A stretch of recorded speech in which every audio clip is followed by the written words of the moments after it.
هنگامی که تصمیم گرفتی بر خدا توکل کن، زیرا خداوند بزرگ توکل کنندگان را دوست دارد. اگر خدا شما را یاری کند، هیچ کس نمیتواند بر شما مسلط شود، و اگر بخواهد شما را خار کند، غیر از خودش کیست که بتواند یاریتان کند؟ بدانید که اهل ایمان بر خداوند توکل میکنند. و هر کس که خیانت کند بداند آنچه را که خیانت کرده در روز قیامت با خود خواهد آورد.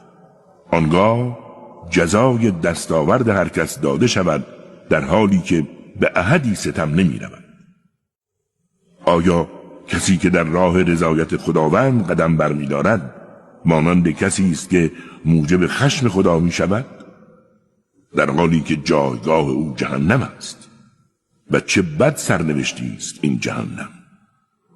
و برای این دو گروه درجات متفاوتی است و خداوند بزرگ به عملکردشان بیناست.